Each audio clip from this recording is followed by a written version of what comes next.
Royal, more than anything, reflects the changing face of British agriculture. Every new idea, every invention, every technique that's bang up to the minute, they're all here. This is the age of power farming, of push-button agriculture, when machines take over the big jobs.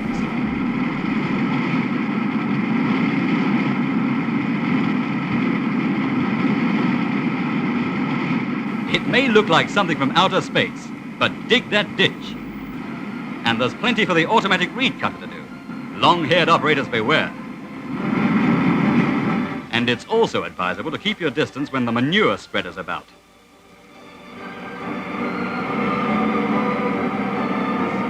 In the war against plant pests and diseases, the whirlybird is one of the finest weapons, spraying or dusting crops with insecticides, or even, if need be, laying a top dressing of fertilizer. Agricultural aviation is here to stay. With farming, a branch of engineering science these days, farmers must be up with the times. Bill Banks's farms near Spalding cover 2,000 acres of rich Lincolnshire land. To keep in touch, Bill has his own radio station linking the farm office with his own car and the farm foreman. Sometimes, Bill deals with farm problems when he's 20 miles away at the market. Holland here, Mr. Banks. Yes, Holland? We're a little concerned about the potato markets this morning. Prices are not so good. Once they said that combines like these couldn't operate in Britain. The fields were too small, the land generally too hilly, the climate too wet. So said the pessimists. Today, 40,000 combines like these bring home the grain, and it's hard to remember what a team of Clydesdale horses really looks like.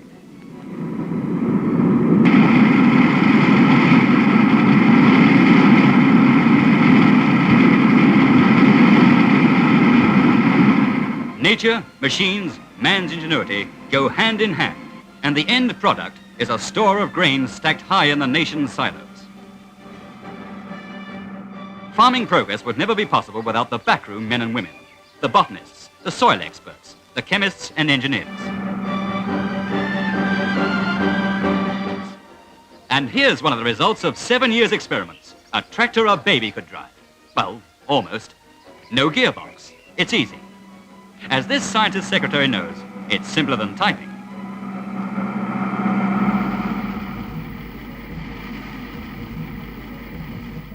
Here, the human aspect of machinery is important too.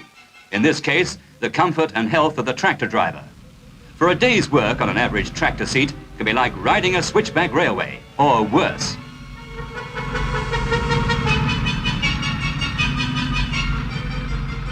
These rough conditions are simulated on a test rig, here fitted with an old-type tractor seat. And it's a rough ride for the test driver. The pounding that the driver's body has to put up with is recorded on a graph.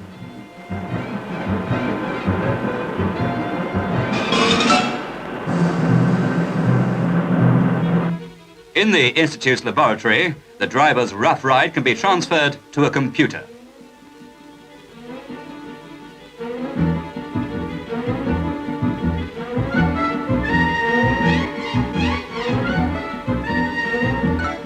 And then, by varying the tractor design on the computer, the ride can be improved. These design suggestions are passed on to the tractor manufacturers. If you're wondering what they're harvesting, here's your answer.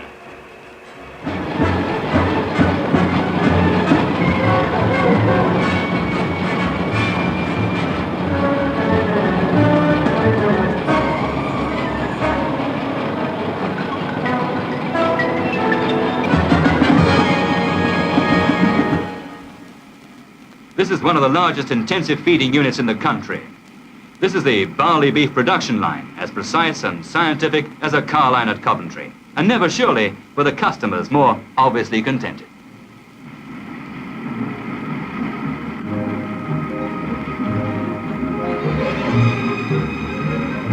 Already in Britain, about 1 in every 10 of our beef calves is reared on this intensive system.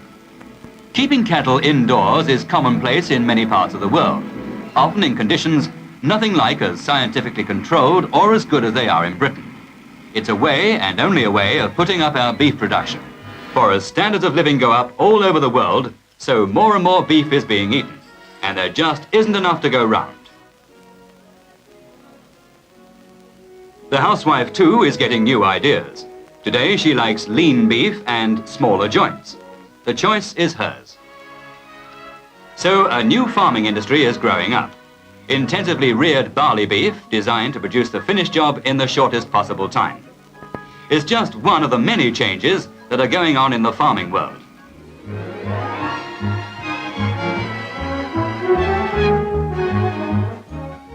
Market research has shown that British housewives are prepared to pay more for potatoes that are well dressed. So every week, 200 tons of the best quality potatoes are now going through these automated cleaning and grading lines.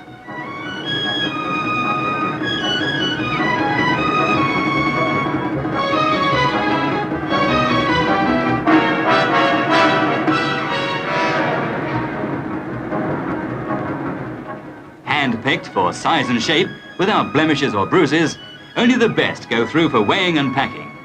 These more expensive prime potatoes are proving popular. The greater the demand for them, the more we shall see in the shops.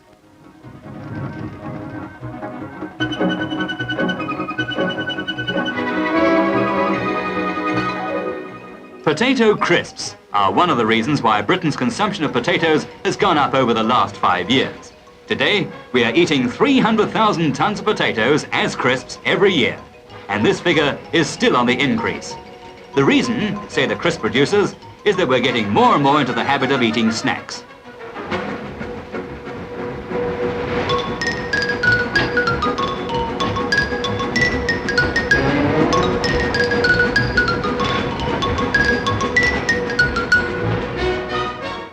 During the last war, people in Britain got used to what's now called instant potato, which is simply potatoes in powdered form.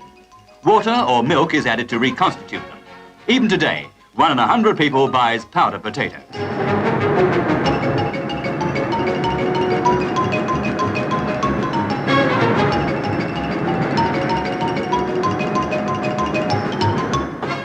Today's housewife demands a milder taste in pickled onions.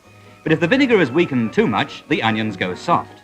The answer was found to be in pasteurization, applied to onions for the first time in the laboratories at the Research Association. This is only one of hundreds of research problems tackled here every year.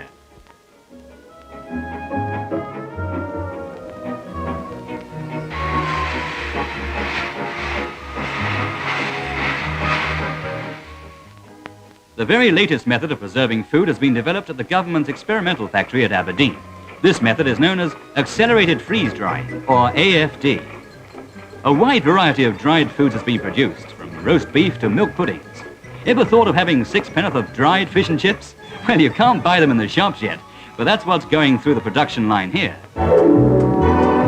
When the chips come out of the dehydrating chamber, they look much the same as when they went in, but they're less than a quarter the weight, and so long as they remain dry, they'll keep indefinitely. AFD foods are prepared by adding water and cooking in the normal way.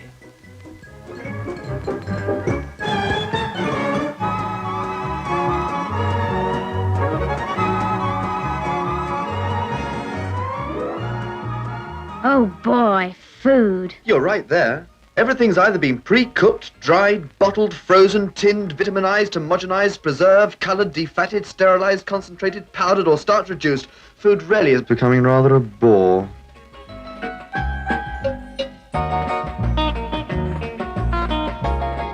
Food gets so bad it makes you think there's something wrong with the cutlery.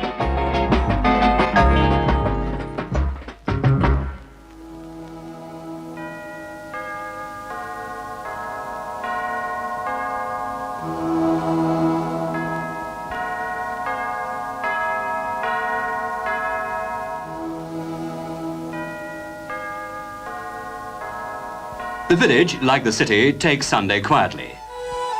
The roundsmen, whose work goes on 7 days a week, deliver the milk.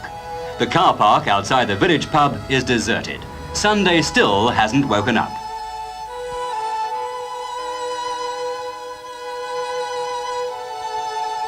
But as it gets nearer midday, there's a stir in the air. A man and his dog can be seen out walking.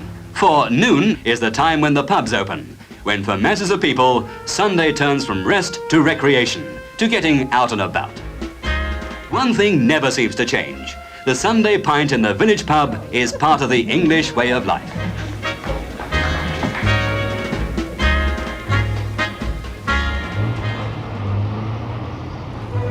Market day, when the farmer and his wife come into town eager to enjoy their day out. It's the jolliest, busiest day of the week in the life of a country town. Some of them have grown old standing around the markets, and some of them, not so old, are learning fast.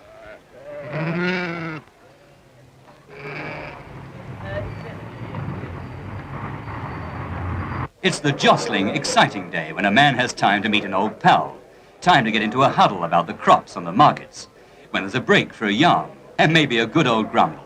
For farmers have always had an excuse for a grouse, even if it's only about the weather.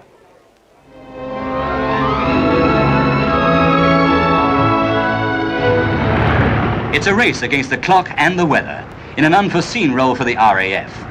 Squadrons operate from dawn to dusk to save marooned cattle and sheep.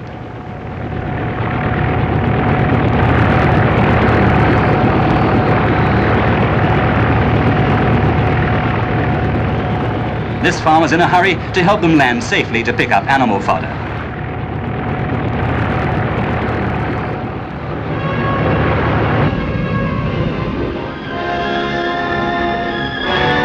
Now to find the animals.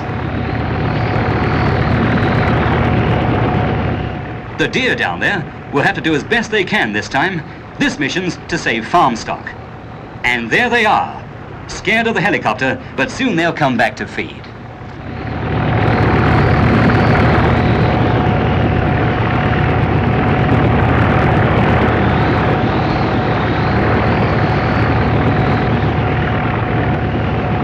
Rescue has come none too soon.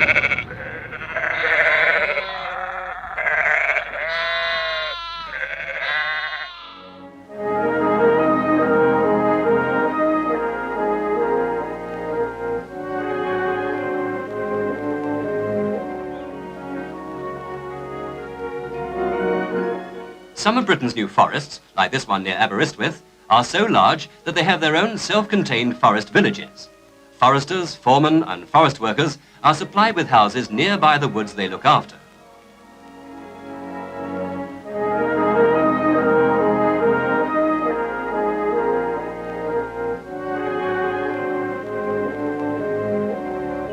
There's a school for their children up to the age of 11.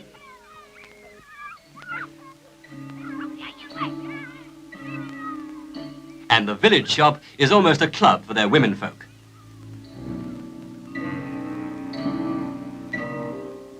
The simple, open-air working life of the forests is attracting many town people too. 37-years-old Dennis Lake, for instance, getting ready for work in the Dovey Forest, was born in London. He's been a clerk and worked in a factory. Now he's settled with his wife and 3 children in a forest village. For good, he says.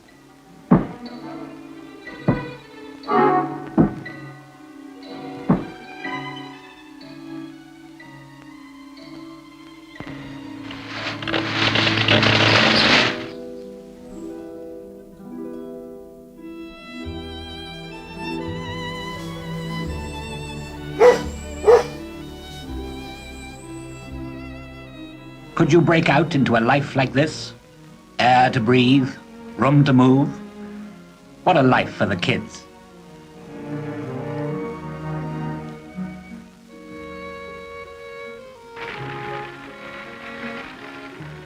Ralph Heumann has done it, made the break, he and his wife. A tiny farm, 6 Hertfordshire acres, that's all. Impossibly uneconomic, you'd be told. Yet they're making it pay.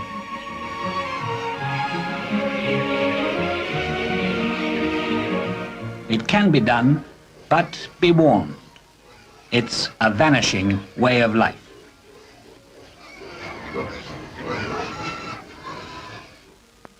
This is the man of the future, who's here today and in increasing numbers, the new farm worker.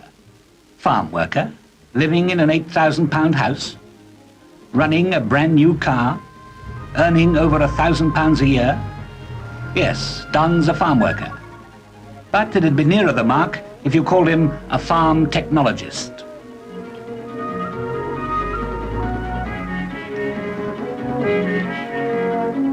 Arriving for the day's work, and he and his mates have no less than 1,000 pigs to look after. Mates? What mates? There aren't any. Don's entirely on his own. A switch or two to operate, a basic minimum of physical labour that the machines haven't yet got round to doing, but they will, and the day's work has begun.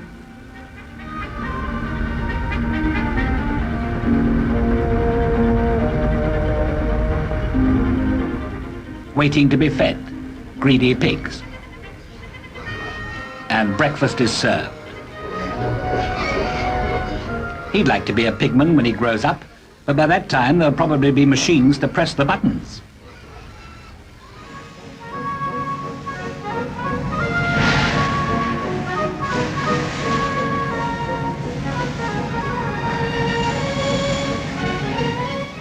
The odd man is still to be seen here and there among the machinery, but more and more he seems the odd man out.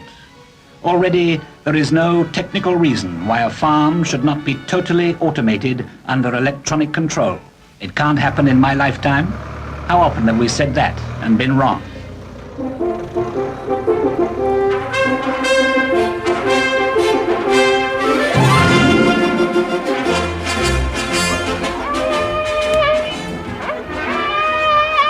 Fox hunting, for centuries a part of British country life, has never been so severely criticised as it is today.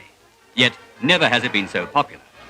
Since the war, the number of hunts in Britain has increased from 150 to over 200. More than 30,000 people now ride regularly to hounds over the 5-month winter season.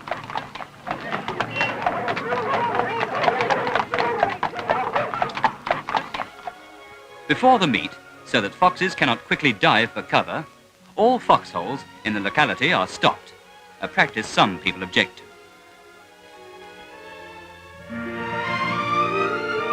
Members of the League Against Cruel Sports, one of the 6 anti-fox hunting societies in Britain, work for the fox by laying false trails of a chemical compound through woods where the hunt will be that day. Hounds hunt the fox by scent.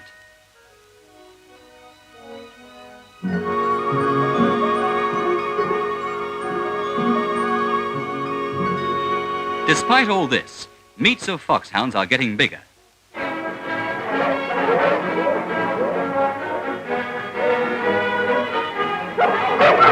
The doctor's here with his wife, the radio mechanic, the vicar, farmers, and the company directors.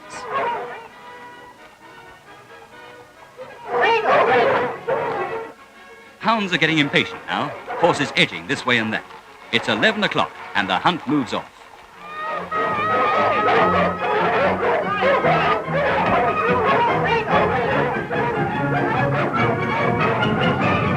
The chase is on, maybe for 10, 15 miles.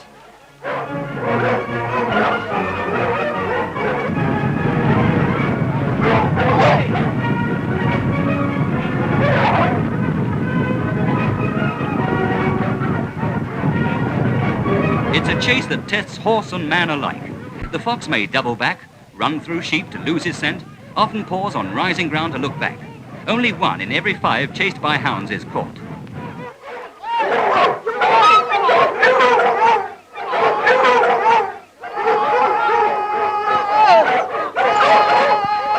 But this fox is unlucky, and the hounds close in. It's soon all over. The fox is dead. But the question mark remains. Is this the best way of keeping down foxes?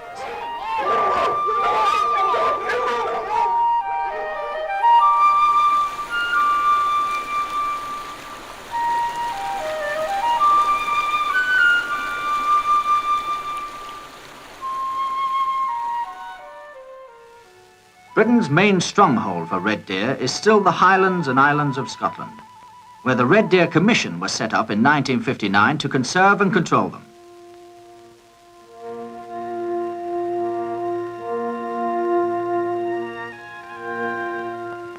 If there are too many deer in a given area, natural food becomes scarce, and herds either raid the crops or die of starvation. So some control is necessary. So where there are too many deer, the Red Deer Commission states every year how many each estate must kill.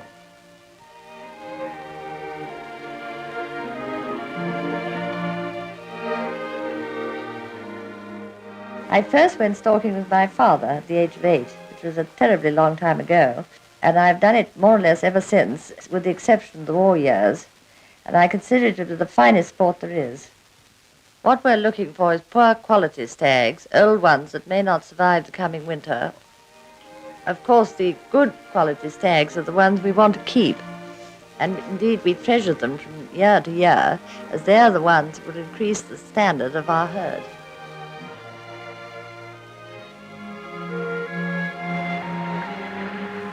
A day on the hill, to me, means getting away from it all, and it gives one a wonderful sense of freedom, the higher one gets up the hill.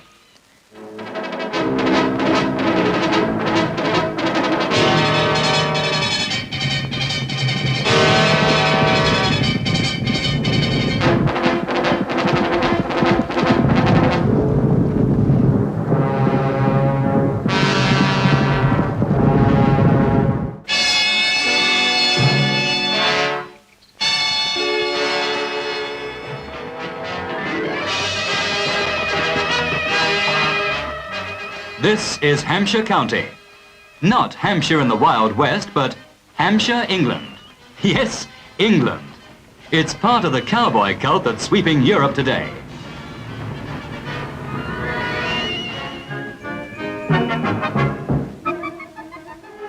At Britain's Flying G Ranch, they not only look like genuine cowboys, they're encouraged to talk and act like them.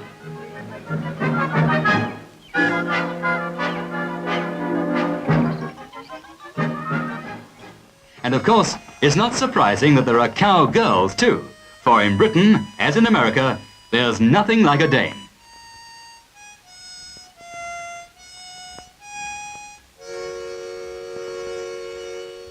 In the New Forest, the modern cowboys have 93,000 acres to roam.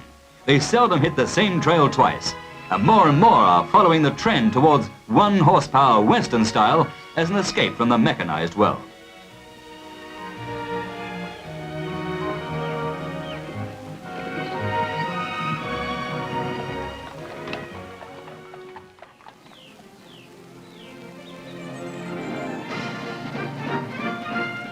For years, people have been talking about preserving the countryside.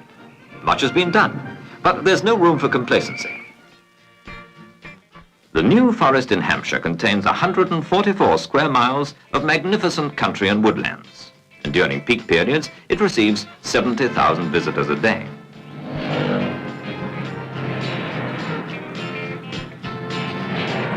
But those who do this sort of thing aren't welcome. The refuse collectors who travel 100 miles each day picked up last year 800 tons of soft litter left behind by people out for a day in the country, as well as 25,000 bottles of various sorts.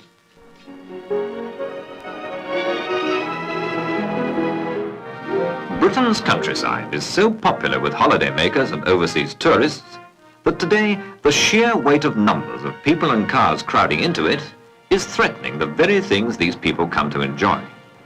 The problem is, how can Britain have her cake and eat it?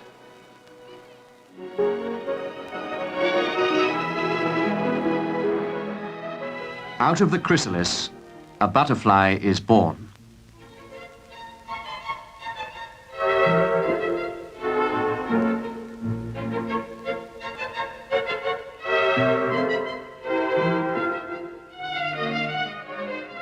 However hard you look, butterflies seem to be much more elusive these days. There are fewer of them, even in gardens full of buddleia bushes, which always attract them.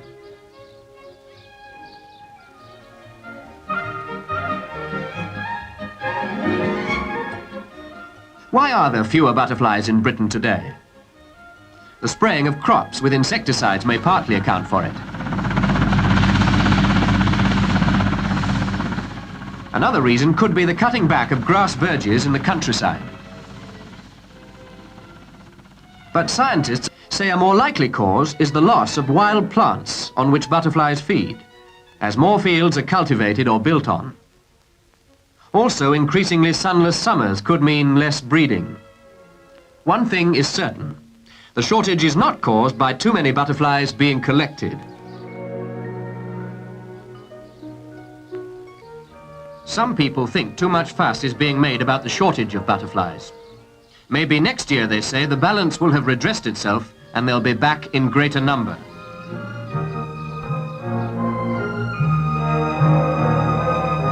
Butterflies are one more example of the wildlife of the British countryside, which is being threatened by modern developments and public apathy.